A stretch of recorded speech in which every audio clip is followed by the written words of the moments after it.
Good evening and welcome to this week's edition of M.E.R, Men's Equal Rights.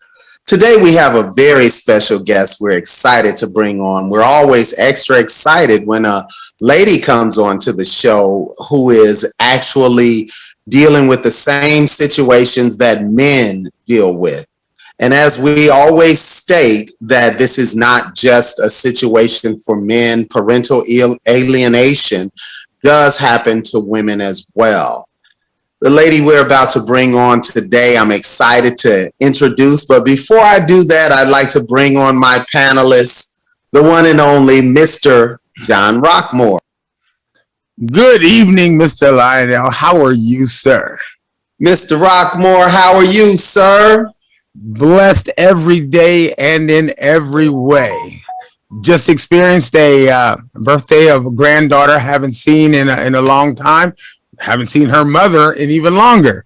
But I got the call nonetheless, and so I am blessed. As I tell them all the time, I'm happy to lay eyes on you no matter what. Absolutely. Have you seen or heard from all of your children today, Mr. Rockmore? No, sir, I have not. Wow. One day I'm going to ask you that, and you're going to say, I heard from all of them. How many do you have? I have 7 daughters, 1 son. The boy, I see him every day. He lives here with his dad. But the 7 girls, I haven't seen them. And 4 of the grandchildren I haven't seen. 3 of them I've never seen ever. 3 grandchildren or 3 daughters? 3 grandchildren I've never seen. I see. Oh, we're going to have to talk about that in another show. That's Mr. another show. Amen. That's another show. That's another show right there. Well, without further ado, I'm excited to bring our special guest on today. We won't waste any more time. This lady is just a staple in the industry that I've known for years, and I've admired her work for years. You might have seen her back in the day or heard her actually on the Tom Joyner Morning Show. That's where her and I actually met, the Tom Joyner Morning Show. And she's a radio personality all in itself, as well as a director, a producer, an author. She's also one of America's top actresses and singers. This lady is multi-talented, and we're happy to have her on the show today. Please welcome to the M.E.R Forum, Men's Equal Rights, brings in a true queen today, LaRita Shelby. Thank you. Hey, thank LaRita. You, thank you. Oh, Hercules, Hercules, Hercules. How are you, LaRita? Well, I am wonderful. Evan, thank you so much for just your public acknowledgement of the work that I've been in the process of doing. Thank you for your participation. I'm a city girl on the outside, but I'm a Southern girl at heart. So I want to offer love and respect and my reverence for all of the men in this virtual room right now. I salute you. I send you my love and my faith, and thank you. It's an honor to be in your presence. Well, thank you for being here. And I didn't get a chance to mention, because I wanted to mention that last. This is the producer and director of actually a documentary short, a docu-short is actually what it's called. It's called Dad Yes, Speak. Explain what a docu-short is. Okay, well, it's just kind of like it sounds, a short documentary. So here's what I'm going to do. While I'm speaking, I'm going to put the link to the trailer in the chat.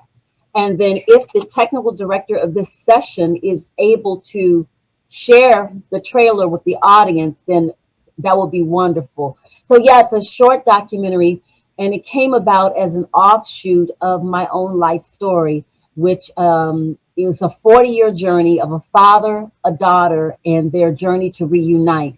And I wrote that in a book called On My Father's Wait, there you go.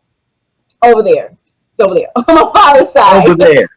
Over there. On my father's, it is called On My Father's Side. And yes, we hopefully can show a documentary clip as well from Dad Speaks, the documentary that you produced and directed, that my story was featured in there.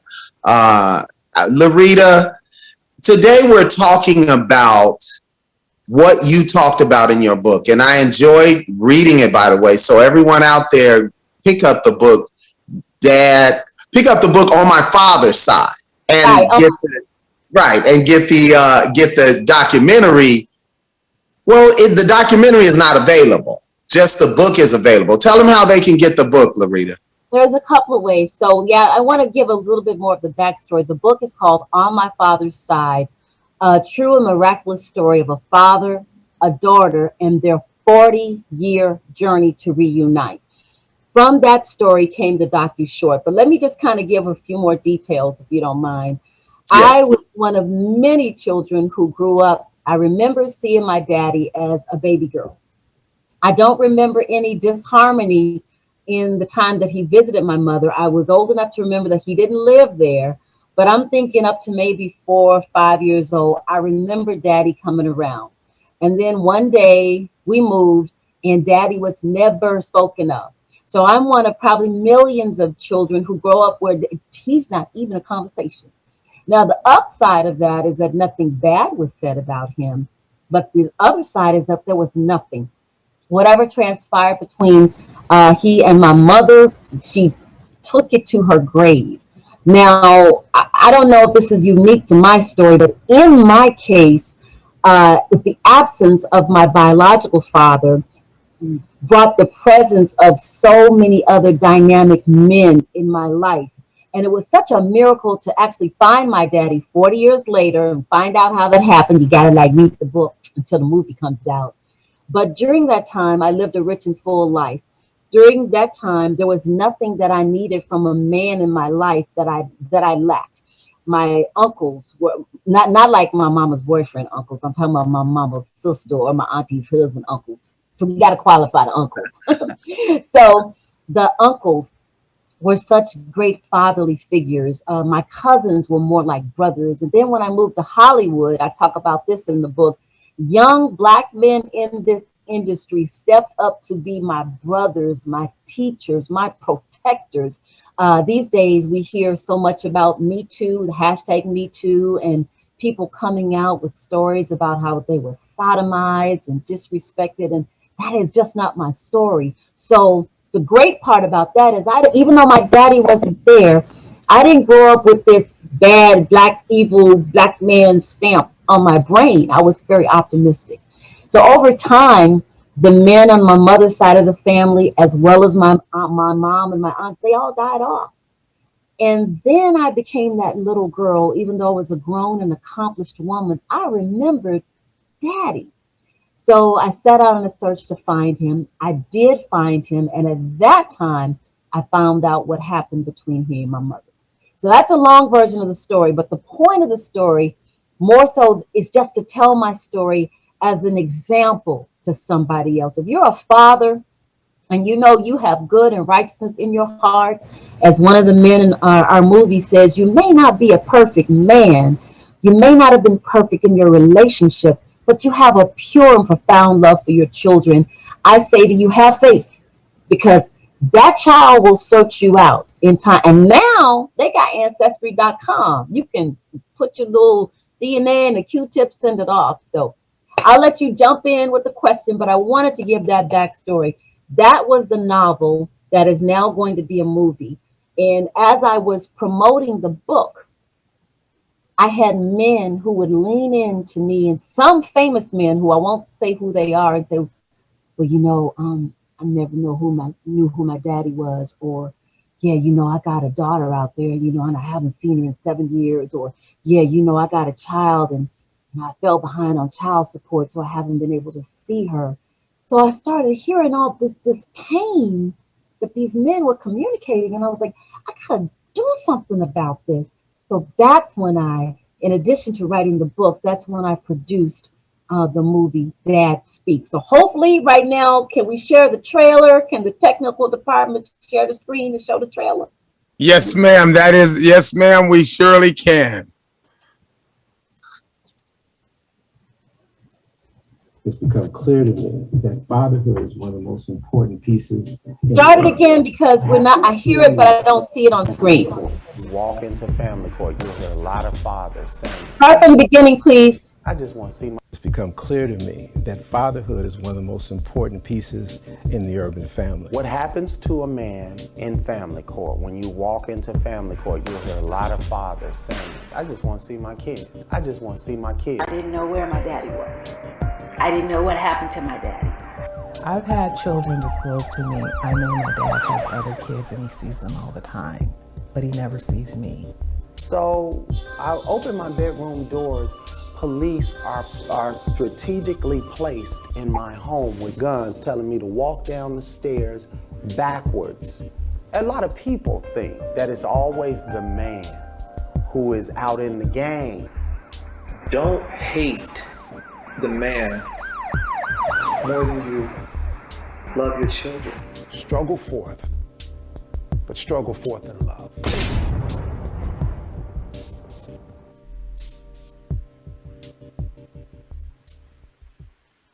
Outstanding.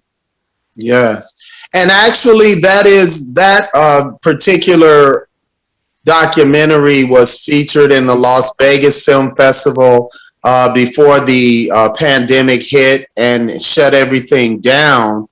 We were actually on our way into all of the festivals thanks to LaRita and her hard work. And then the pandemic came in.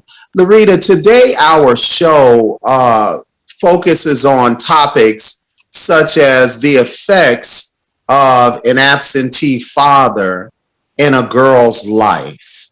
And you are one of those girls that actually had to be raised without her father. And first, I'd like you to share the reason that you know now today why you were raised without your father, if you do know that? And then secondly, I'd like you to talk about parental alienation from a child's perspective, because your father was in your life and then all of a sudden he's gone. And that Yes. had to affect you.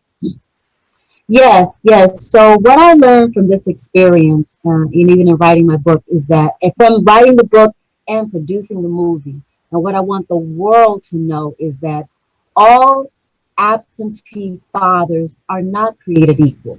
That's number one.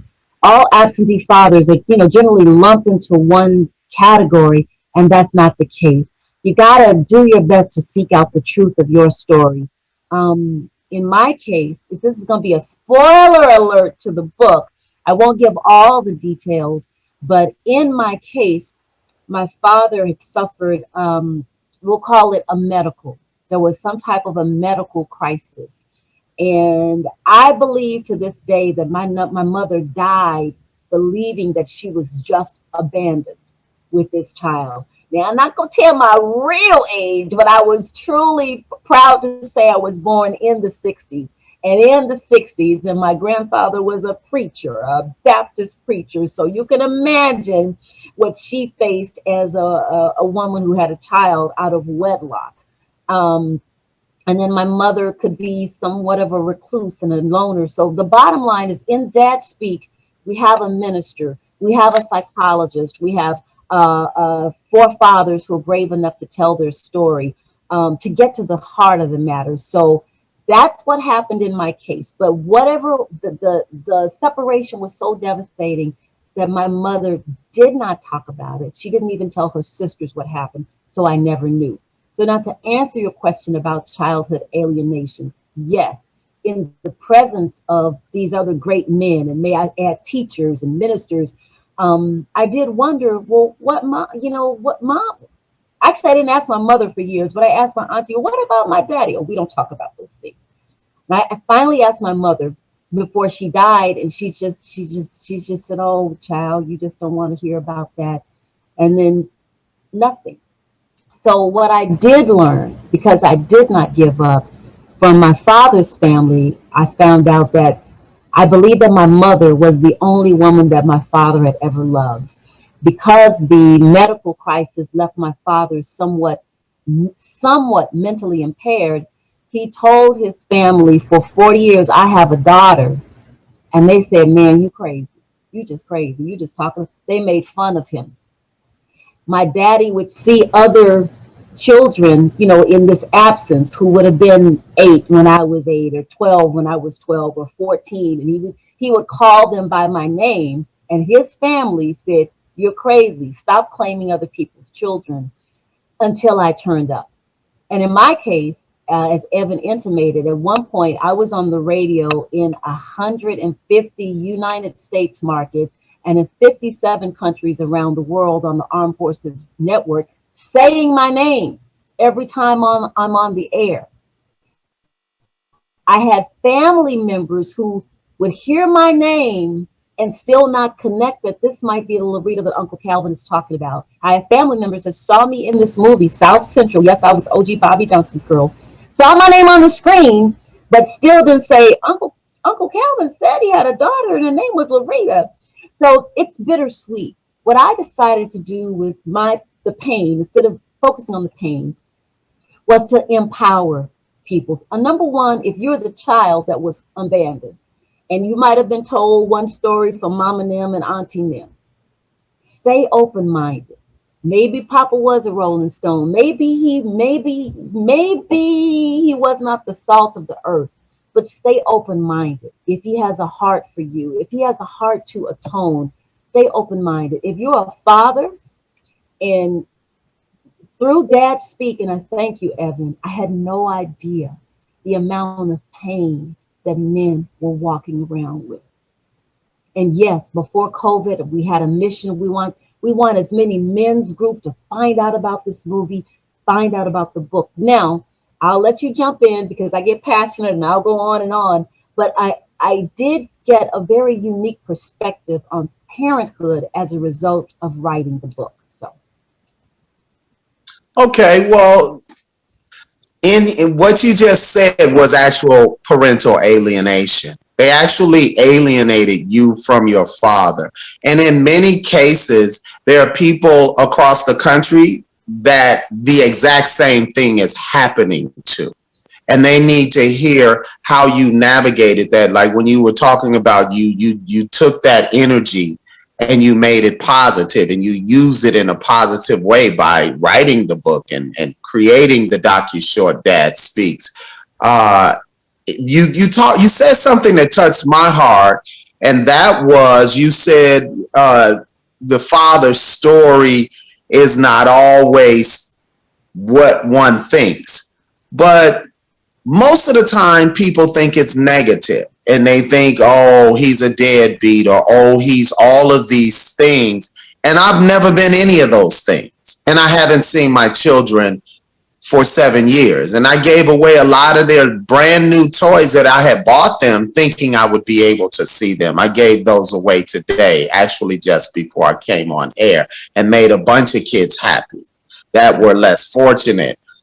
Many times it's a bunch of things that are told about the father that's flat out lies. Like flat out, there's no truth in it whatsoever, and it's people covering up their stories and their own wrongdoing. And I'm willing to bet if I met any of your family members, there are some that saw your name, saw you on the screen, heard you on the radio, knew you were your father's daughter, and said nothing or did nothing about it.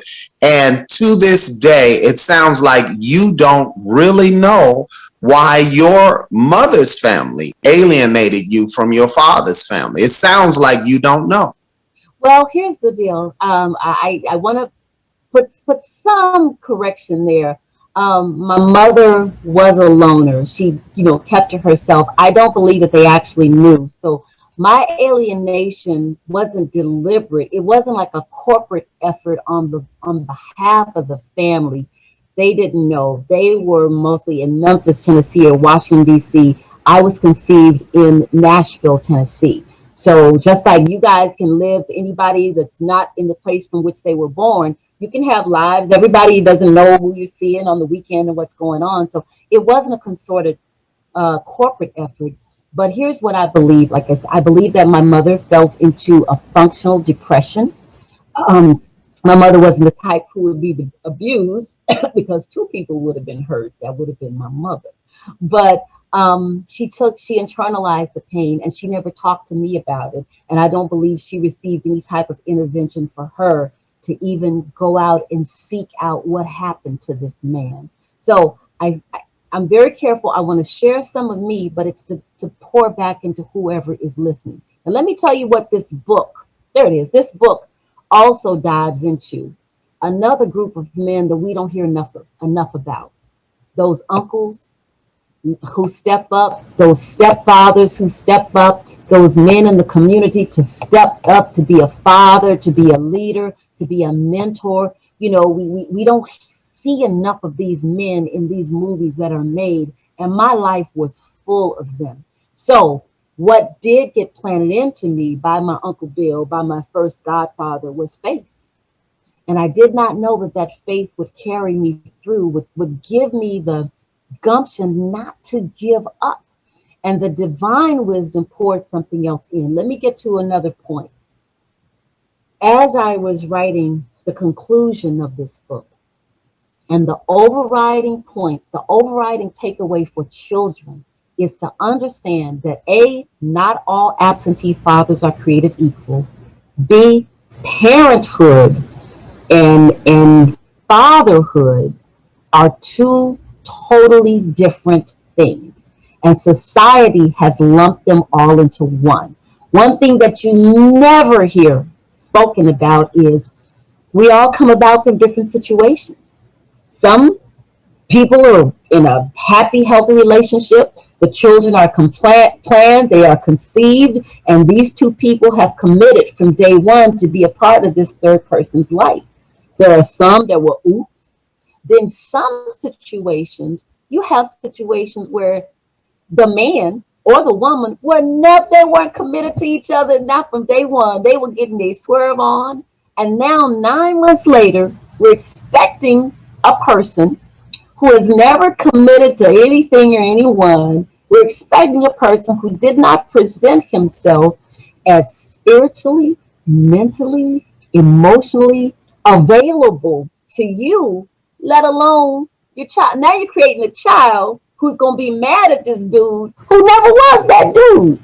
Now, I'm not calling anybody's names. I don't know nobody's name. But I know situations like that. these I are actually introduced two parents in Hollywood, and one said to the other, I don't want any kids. And I told her I didn't want any kids, and she got pregnant on me. And I said, well, y'all both adults. How can someone get pregnant on you and you in your 30s and 40s and she in her 30s and 40s? Doesn't make sense. And so now they're at odds, and there's a child involved where she took him to the system to get child support. He said, since she took me to the system, I don't want nothing to do with her or the child. And I tell them both, you're hurting the little boy. You think you hurting each other, and it's him that you're hurting. Yeah, absolutely. So, and again, again, because I don't know nobody's name, so don't get mad at me. Don't take it in judgment because I don't know you. I'm saying the situations. So now here's this little person who has this expectation of these two people to act and relate in a certain way, and that's not the way they entered the world. So this is a scenario that came about as I was writing the book. But here's the good news. I offer an opportunity to look at it differently. If we, now this is a spoiler alert again for the book.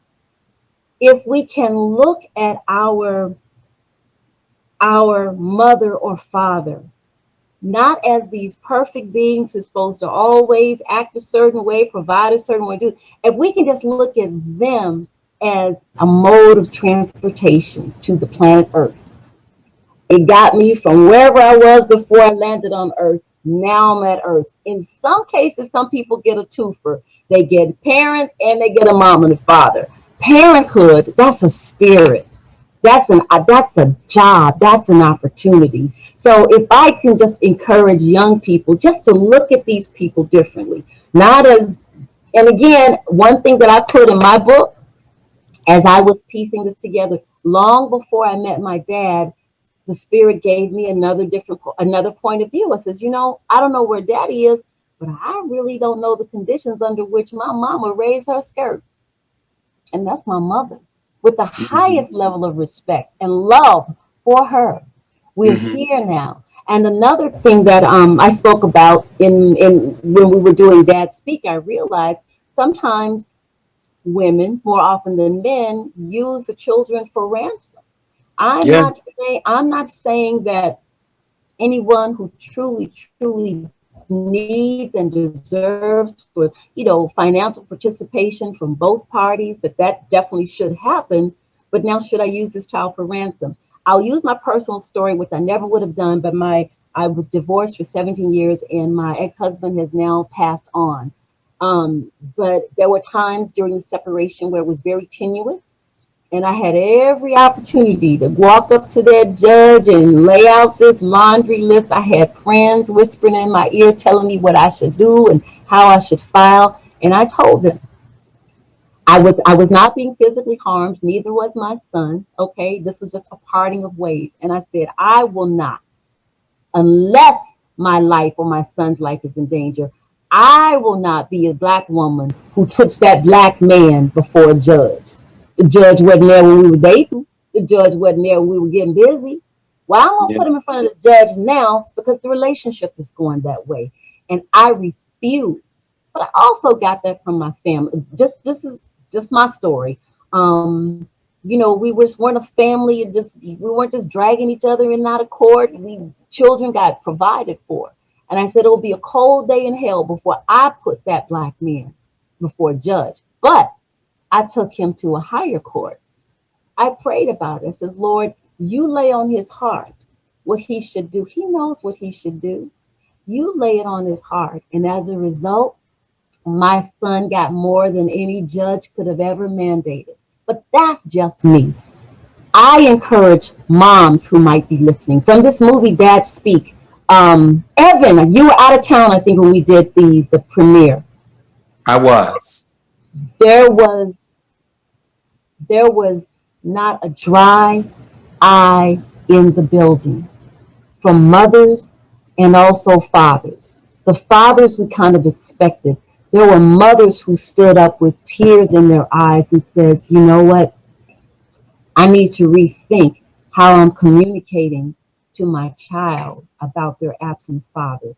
This helps me to understand now.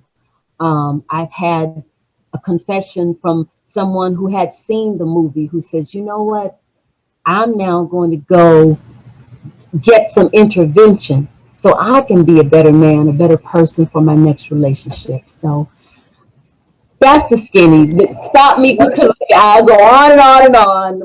Well, that's why you here, and you are an amazing woman. And had I married a woman like you, LaRita, I wouldn't be searching for my children. And I enjoyed being a parent. I am an excellent father. You know that. I don't have to tell you. And I love my children. Had I married a woman like you, I wouldn't even be in this situation. But obviously, that was not God's will, and that wasn't my journey. This is my journey, and that's why we're doing what we're doing. And I commend you, LaRita, for being strong and standing up. What's because you were not one of those young ladies that was dealing with daddy issues because you were surrounded by so many positive male figures who stepped in his position. What would you say to the women who do have daddy issues that do not have those positive male influences? Because there are more of them than women like you. Oh my gosh, that is such a great and loaded question. So you give me a time frame on this because I'll be speaking on this one like Shirley Season. So please, please, please. This is an hour show. Oh man, if I can just share something personal, this kind of springboards from the heartfelt conversation that you and I had a couple of days ago. And basically, it had to do with values. The question really lends itself to where we get our values and our self-worth. And yes, you are absolutely right. The truly the first man that a little girl should ever love should be her daddy or somebody that's standing in the gap for daddy. And yes, my heart goes out to you if you are from a very dysfunctional situation where there was nothing negative on either side. So if I can just take this moment just to say, hey, young lady or older lady or middle-aged lady, that you are beautiful, you are precious, you are valuable. Seek out worth, seek out that which honors you. I am not the childish part on the Zoom, but I was a little goody two shoe girl, and but even when I came to Hollywood, and my big brothers were like, "You mean you the little good?" They protected me. But as I say now, in my life, I had men who told me that whatever I had, that it was special and it wasn't for everybody. But now the images that they see, the music that they hear, it's kind of like anything goes, do what you feel. So I believe that deep inside of you, you'll know when something is right and you'll know when it's wrong. Even if you don't know what's completely right, you'll know when something isn't a fit. So just seek out truth, seek out wisdom, seek out something that honors you. Nowadays, anybody, no matter what age you are, you got something called Google and YouTube. You don't even have to go to the bookstore. You can put self-esteem, self-worth, empowerment, faith, love. You can put that in a search engine and find something that speaks to you. Now, here's something else that I say to fathers that again may be hurting because of your situation. I believe in the divine principle of faith and the divine principle of sowing and reaping. Then you sow love. If you can't get to your own kids, then you get busy with another organization. You sow. What goes in comes out. What goes up comes down. And it will not return to you void. I tell my own son, who's 23 right now, and sometimes when he's feeling himself, I'll say, son, my love for children doesn't begin and doesn't end with you. I will sow into your life, but you will not be the only child that I sow into. So parenting can also be a very selfish entity. You don't think about anybody's kids but yours. You don't do for anybody's kids but yours. But if you can't get to yours, find somebody else to sow into, because that'll build up your faith. And then lastly, you have the power of your art, your words, your music. Put it into something. The great Les Brown says, whatever you're seeking is seeking you.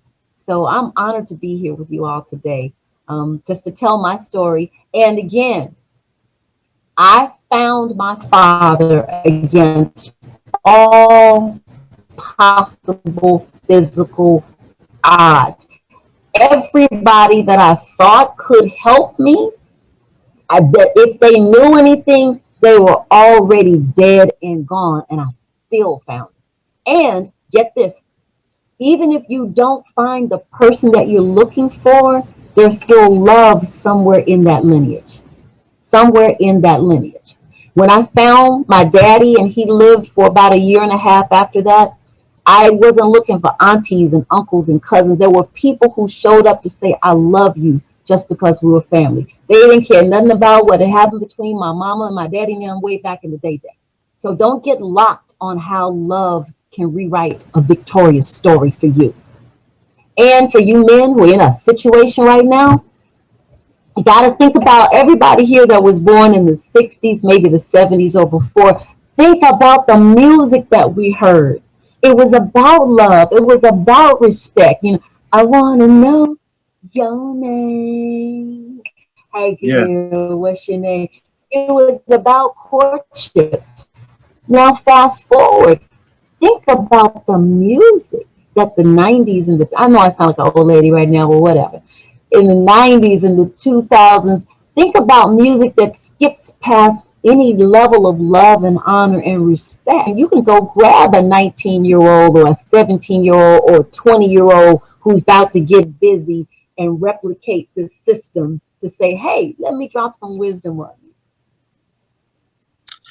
Well, LaRita, first of all, you're such a positive human being, and I wish the world was filled with women like you, and we would have less problems than we do out here. You are amazingly positive. We're going to now open the floor up to questions from the panel, questions from the public, and feel free to ask LaRita anything. Remember, LaRita is, and I'll start with a question. South Central is a cult classic. You playing OG Bobby Johnson's wife is a cult classic. You're a cult classic wife. But you played the wife of a gang in the leader of a gang in South Central. You played his wife. And in addition to that, that movie was art imitating life. Many children are involved in gangs because of the absence of a father. When you were on the set with Glenn Plummer and the rest of the entire group of guys there, did they understand that sentiment, and were you all sensitive to the fact that this is a movie about fathers who are absent and how it affects the Black community and the community at large? Oh man, what a wonderful and great question. So we made we made South Central in 1990, end of 1991. It came out in 92. Because of my role, I actually wasn't on set a lot of the days with all the guys. But here's what I learned about, again, this group of men. I got to star in the movie with my Hollywood big brother, Reginald T. Dorsey. I starred as OG Bobby Johnson's girl in this movie. And actually, let me give you a little bit of a backstory. The movie didn't get the box office love that we wanted for two reasons. We came behind the Rodney King uprising, and then also it was perceived that Oliver Stone and this white director were conspiring to make this movie about hood life. And that's not exactly true. The movie came from the book Crips, which was written by Donald Bakir, who is an educator at Washington High School, who year after year saw massive population of the student body being murdered, and mostly young Black men. and he wanted to do something about it.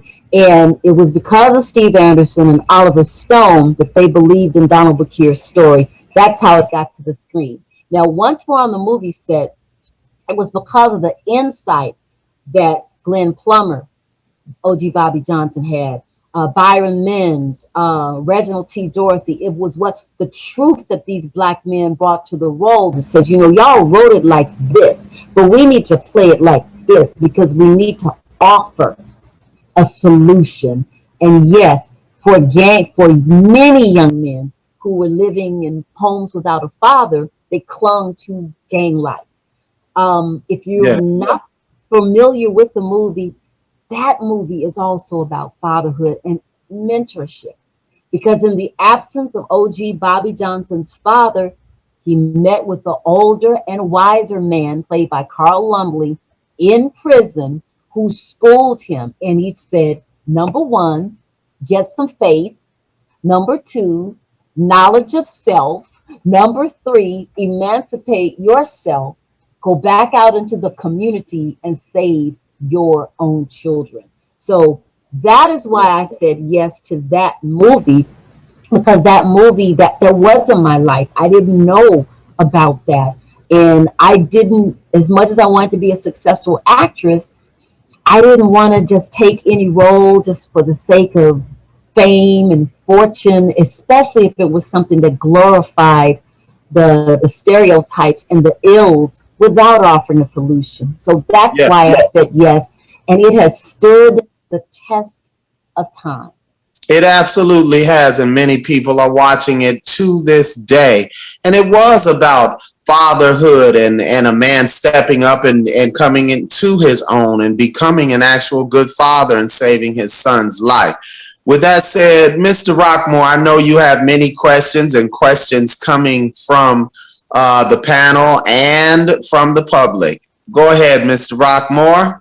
We absolutely do. Before that, though, I want to say congratulations on a 30-year plus career, being busy the entire time. God bless you, especially since you don't look like you've been able to do 30 years worth of nothing. Looking like your mid-20s and everything else. You wearing it well, and truly, you are blessed. We want to thank the many people that are sending in the questions. We want to invite them to absolutely share and like, because we want people to go out and get On My Father's Side. We want to make sure that people go and stream onmyfathersside.com. We want to make sure that they go and see the documentary. Dad speak. Thank you, Dad Speak, as I'm trying to get my notes together. Anyway, my first question is, and this is my personal one. I'm gonna get to y'all people. My first question is, as you grow older, because we are here to talk about the alienation syndrome, and you have a wonderful story, and I could even feel, as you tell the story, I can feel how much love and how maybe even frustrated he was in his heart, knowing that you were out there and he wanted to get to you, and people are telling him that he's crazy. But my question is, with that alienation, how did you deal with that? Me, I have 7 daughters, and I'm still repairing things that I have to come back and reprogram and repair, even in their adulthood. So some advice on that, or did you experience some of that? Because at the end of the day, alienation, you still felt alienated and you yearned and you wanted to get back. You wanted to find them. So how did you cope? Yeah, so a great question, and thank you. Yeah, there were times when I was like, I wonder what my daddy is. I wonder where that. And then I do have a sense of humor, and sometimes I'll be walking down the street and I see some old bum on the sidewalk, and I'll be like, Daddy. Okay, now he didn't say that ain't him. I'm like, Calvin? No, that ain't him. That ain't him. And even with that, oh my gosh, can I tell you something? When I was growing up, sometimes there were people who just didn't like me because I was so damn positive and happy all the time. When I tell you, when I finally found my dad, his family, which is now my family, they told me that my daddy was the happiest man, that people would come for miles just to sit and hear him talk. and he would laugh. But I guess I got that too because I guess there was some pain still in his heart. So what I would say to others, well, you know what? Let me make another moment out of this. There's another man who was very influential in my life who just passed away about 7 days ago. And that was the late Dr. Frederick Casey Price, pastor of Crenshaw Christian Center. Many I was a years. member there. Yeah, I was a member there for 20 years. I didn't seek to be known in the church. And, I came to sit down, shut up, and listen. And his main words were, we walk by faith, not by. Matter of fact, hold up. Bam, right here. Bam, right there. Shouting out to my late pastor, Dr. Frederick Casey Price, right? He taught We us know and love him. We definitely love Dr. Price. to walk by faith and not by sight. Like, come on, men, women, fathers, mothers, come on, people. Look who we are as a people in these United States of America.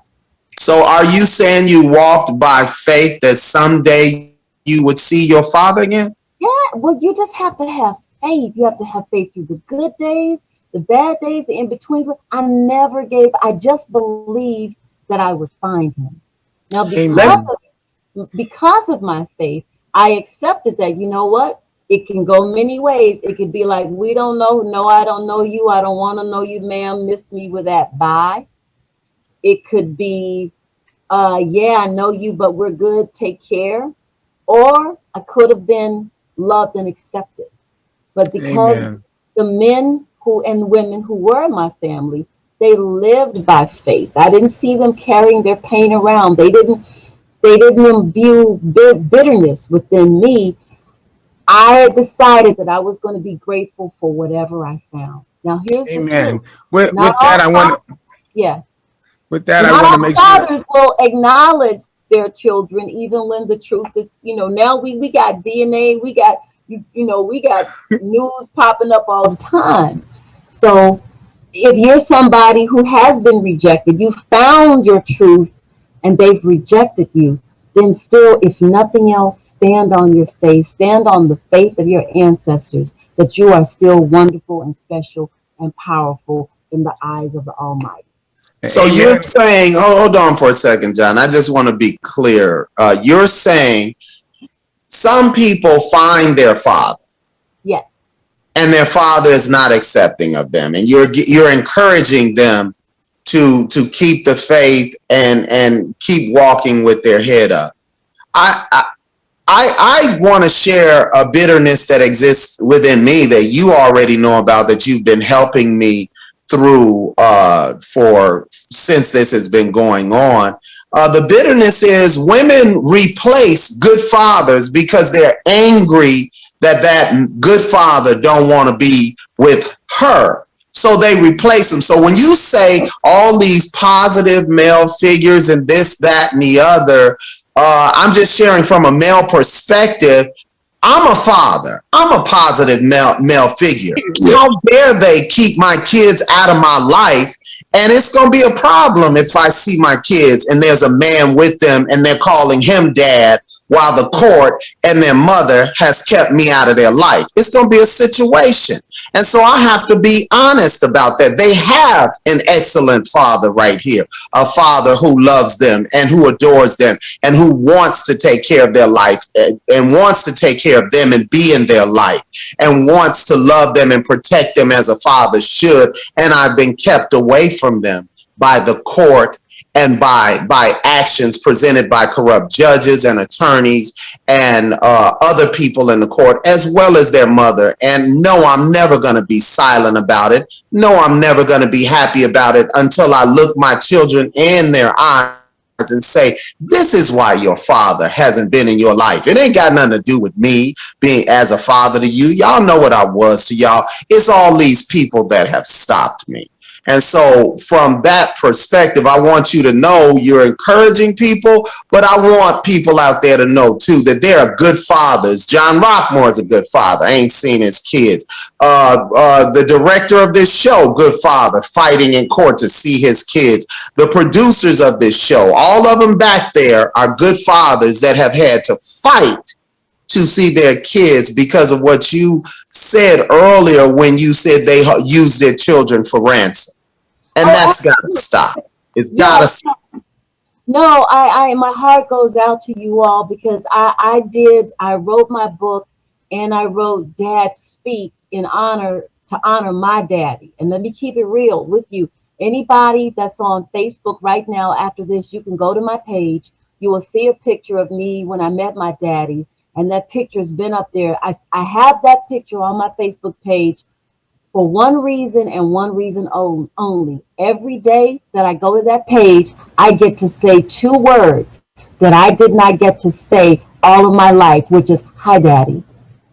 Wow. Wow. Hi, daddy. So Wow. here's what I would say.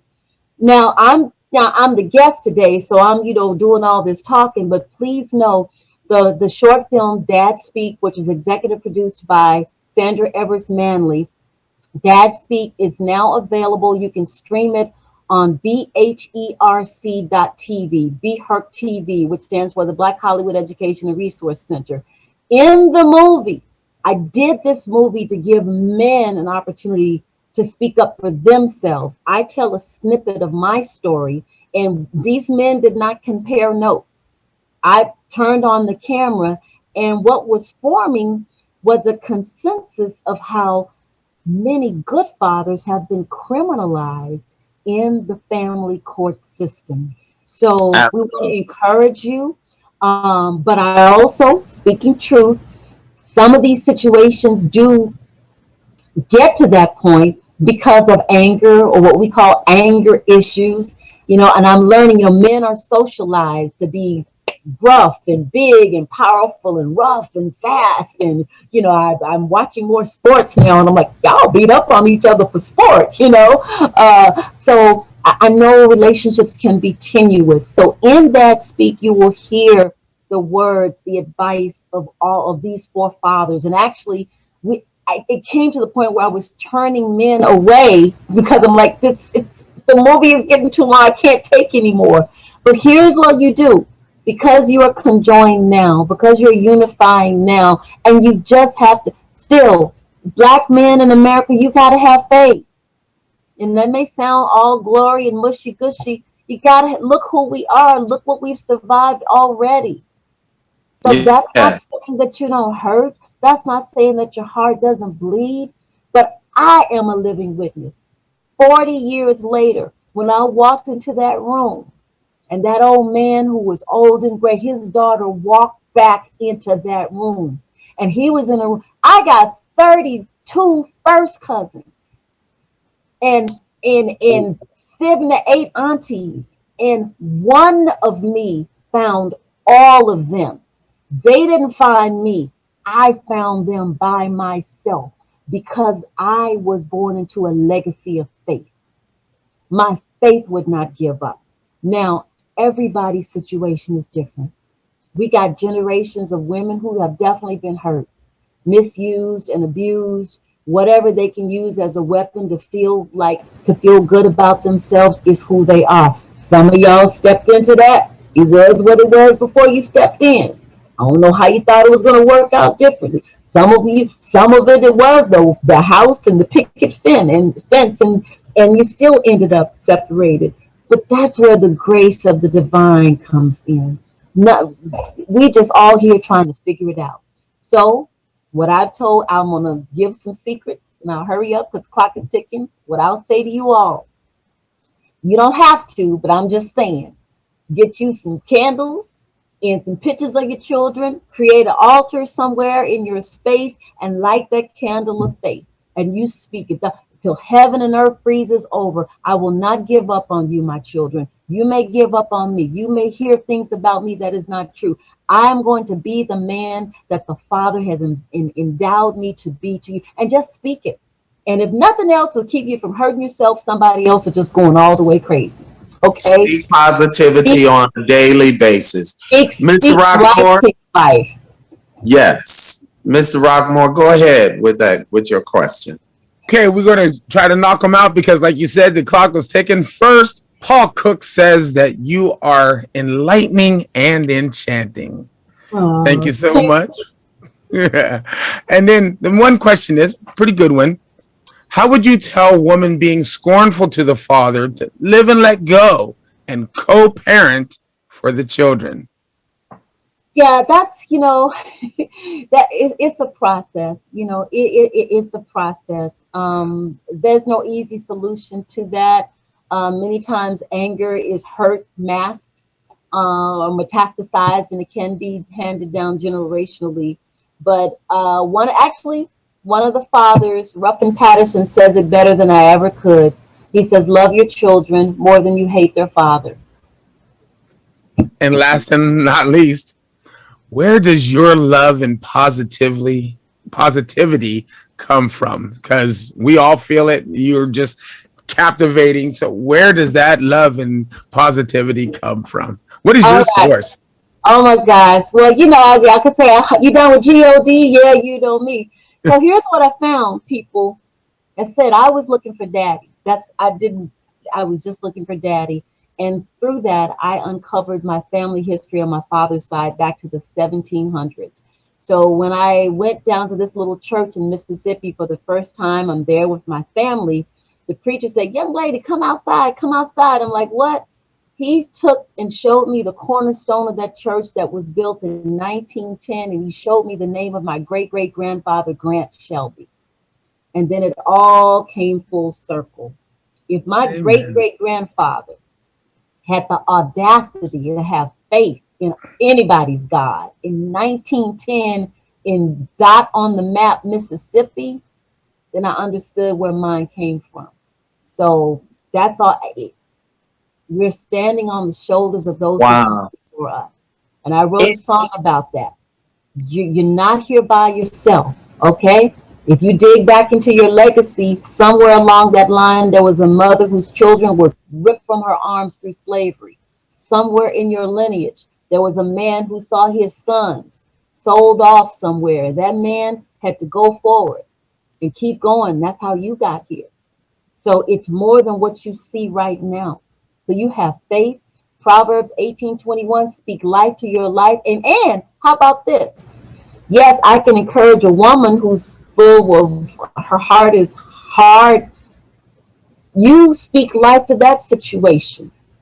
You put your heels in. You start a mantra of love and positivity for her.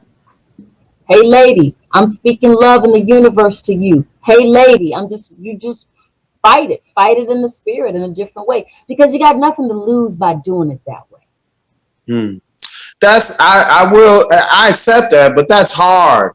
LaRita, that's hard when someone has blatantly done you wrong and blatantly done your children wrong and continue to look into your children's face every day and blatantly lie to them. I know my children ask about me constantly. Where's our dad? What happened to our dad? And they're constantly being lied to. That's hard to just say, "Oh, I just want to be positive towards this lady." I'm being honest with you. These types of women are nothing like you, LaRita. They are devious, calculative, and dirty, and they're not only, they think they're harming us more than anything. They're looking their own children in the face and harming their own children on a daily basis, and it's gotta stop. Well, there's a lot of imbalances. So here's what I'm going to do. I'm going to speak publicly about something that I've never spoken publicly on. But let me see how I can do it. And I'll put it in the chat. 4 years ago, there was a tragedy in my own family. And it not only did it make national news, it made international news. As a family, we decided not to speak about it publicly out of protection for the family member in our family who was most impacted. And I will say this, it was the most horrible thing that you could ever imagine.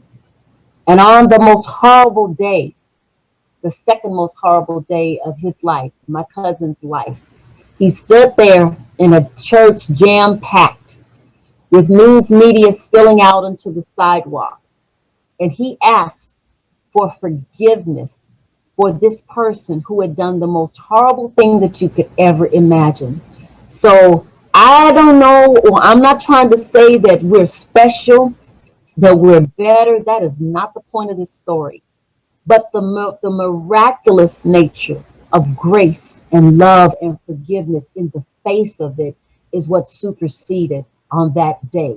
So there's no judgment if you or anybody else is not in that space right now.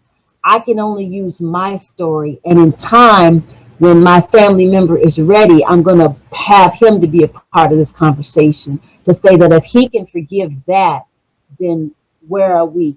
The hurt and the pain, that won't be erased. You can't take back that time, but just keep living.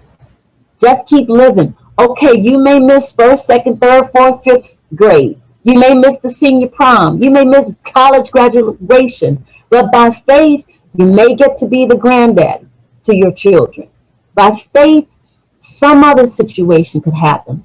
And then if not, then if you close your eyes before that happened, then you still close your eyes in love and dignity, not in hurt, pain, and agony. We are a people who've overcome so much. And yes, this domestic situation, it's the last frontier for us. It truly is. Because when we can repair those families and set a pathway, just so we just can have an opportunity for more cohesiveness, it'll be better. But just have the faith. I'm a Thank living. you. That's all I can say. I'm going Thank to you, put the LaRita. story that I referenced in the chat. I'm not going to put it publicly, but I'm going to share it with the men in the group if you'd like to read it at your leisure. If you want to call me personally and talk about it later, then I will do that privately, but I can't do it publicly right now. You know what I'm Excellent. speaking of, Yeah. right, Evan? Yes, I do know the story you're talking about, and that's the story that kept me through and helped me to be stronger and to be more positive and understanding about the wrong that has been done to me and my children. It is nowhere near as horrific as that. So it kind of makes me think that we think about what's wrong in our shoes, and you talk about our shoes and what's wrong, and then you find out someone has no legs, and then the person complaining about the no legs finds out someone doesn't have arms or legs, and it goes on and on and on. So I appreciate your positivity, Mr. Rockmore. We do have to wind down because we're coming to a close. This hour goes by very fast. Do you have one last comment or statement, and then let the people know where they can reach you? One last comment, question, or statement, and let the people know where they can reach you, Mr. Brown. One last comment. Thank you so much for being here on the last day of Black History Month. And let me wish you, especially the way you spoke today, a happy Women's History Month. For people that don't know, this is Women's History Month, and our Black women, all women, have done such great things, and I'm a fan. 7 daughters. You can reach me at john@rockmoreentertainment.com. You can call me direct, 562-597-1602 or 326-4594. That's 562 area code. Thank you so much. I am elated. I am loving you and in love with you. Thank you so much for doing this and letting you advised, and you've helped people today. Thank you. And LaRita, first let me say thank you. You know what this does for me, and you know you are definitely a person who has been a positive influence of my life from the moment that we met. I think it might be over 25 years. I don't know, 20 plus years, definitely. You have been an angel from the very beginning, and you continue to be consistent and being a good, kind child of God who's extremely productive. I don't know how you do it with the books and the acting. We just mentioned one of your acting projects. Please go to IMDb and see how much work this lady has done, as well as on the radio. And she has songs, can truly sing. She ain't just a singer. She's a singer as well as a producer, director, and executive producer. So young ladies out there, you have a positive influence right here in LaRita Shelby. Tell them how they can reach you, LaRita, how they can get the book, how they can get the documentary. And I personally thank you for coming on. Go ahead, LaRita. Thank you so much. Well, I'd like for all of you to follow me at On My Father's Side, my Facebook page, On My Father's Side. Share your stories. It's a faith walk. And I have put something very personal and very personal and private in the chat. And so for those of you who are struggling with any level of forgiveness, and forgiveness don't make you a wimp, it don't make you soft. It means that you're fighting with another level of faith. So if you think you can't forgive, once you read that, and maybe I can even put you on the phone with somebody to encourage you. Hold your head up. Hold your head up. It ain't over till it's over. Women, ladies, if you're listening and you've been hurt or it cheated on, let's tell the truth on that. And I mean, I know how that feels. If you've been violated and you're just showing the world this other type of a being, I just want to pour my love out to you. Hold your head up. Lead with love. Lead with love. Lead with love. So I'm looking forward to hearing your stories. I'm looking forward to hear stories of reunions and maybe long farther down the road, but just don't give up. Don't give up. And thank you. And how can they get On My Father's Side, LaRita? Yeah, so you can go to onmyfathersside.com and there's a Okay. link. You can buy the book. You can look for it on Amazon, On My Father's Side by LaRita Shelby or Barnes and Noble. I really and truly appreciate your support. And yeah, if you, I created a Facebook page just for this environment. If there are any organizations who want to screen the film, let us know. And if you want to see it today, you can stream it at BHERC.TV, BHERC.TV, and look for Dad Speak.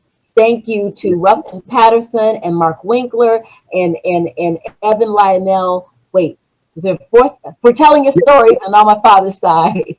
Yeah. And thank you, LaRita Shelby. And we're over time. My name is Evan Lionel at Evan Lionel on IG 2898, Evan Lionel 2898, Facebook Evan Lionel, or Men's Equal Rights Facebook and YouTube. We'd like to thank you for tuning in today. We truly appreciate your support. Please join Men's Equal Rights. Like and subscribe to the YouTube page, Men's Equal Rights. And please know, if you are a father out there searching for your kids, they are your babies and no one else's. Search for your kids. Be strong, hold your head up, and continue forward. And yes, LaRita, we are learning forgiveness. If you are a mother out there suffering from parental alienation or suffering from anger because you feel like this man didn't want to be with you and you're scorned, so you're going to stop him from seeing his children, that's not the way, because you're hurting your children more than you could ever hurt that man, and you're hurting yourself just as much. So take the positive road, as LaRita Shelby said, and let's pray for each other. We'll see you next Sunday. Thank you for joining us on Men's Equal Rights. M.E.R. Good day.